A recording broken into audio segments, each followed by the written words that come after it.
NTSB has a federal mandate to investigate all civil aviation accidents in the United States and to determine the probable cause.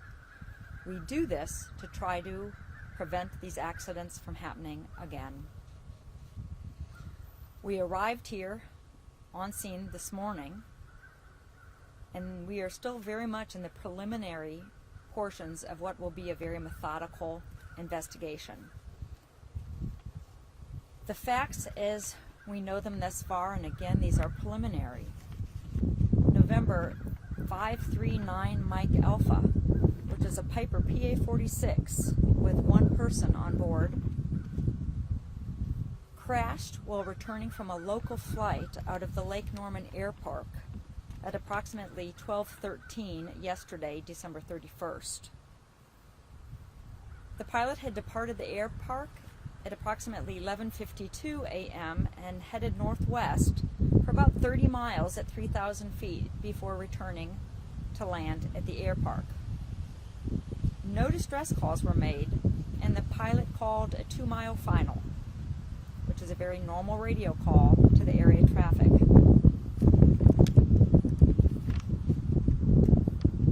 I am assisted here on scene by the Federal Aviation Administration, by Lycoming Engines, and soon Piper Aircraft. We're going to be looking at all of the information we can gather here on scenes, which includes witness, site examination, wreckage examination, all of the perishable evidence we can get here on scene and in this area before we relocate and recover the aircraft to a salvage facility in Atlanta, Georgia. We will be doing that tomorrow. We'll be looking at the man, the machine, and the environment to figure out what led to this accident. Preliminary indications from some audio we have heard and from the examination of the propeller give the impression that this engine was not producing power at the time of the accident. We'll know more after we complete our engine examination in Atlanta. In about 10 days, we'll publish a preliminary report with the facts as we know them after this on-site portion of our investigation. A full report will take about another 18 months, followed by the issuance of the probable cause by the safety board. We have found all parts of the aircraft on site, which tells us that this was not an in-flight breakup. If you have any questions, I will take those now, and then I will continue with our work on scene. Lynn? Yes. I just want to verify, you said the engine was not producing power at the time of the crash?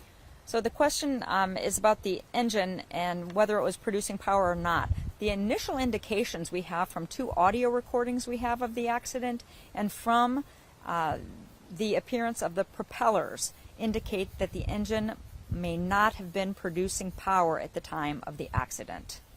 That would have been an emergency situation if the engine was not producing power. But he made a radio call on a 2-mile final. Yes, the pilot made a radio call on a 2-mile final, and if the engine was not producing power, that means things went bad very quickly after his call of a 2-mile final. The fact that he did call a very normal radio call at 2-mile final indicates that things were fine when he was 2 miles out, just a mile from here. The witnesses who witnessed the accident indicated that he came in wings level, but at about a 15-degree downward angle.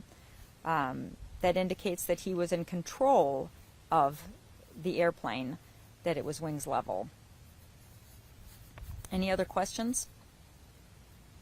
I'm not going to ask you to speculate on anything, but can you kind of talk a little bit specifically about what kind of elements you guys will be investigating in days to come that could have been, that could play an effect in an incident like this?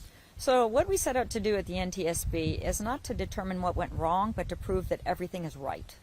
So I'm going to try to prove that everything is right with my pilot. That's the man of the man, machine, and environment.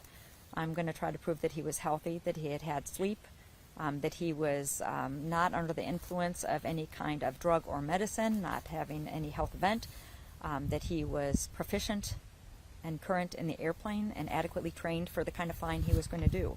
I'm going to make sure the weather didn't play a part. Wildlife, bird strike didn't play a part. And I'm going to be looking at the airplane to determine that there was no failure on the airplane.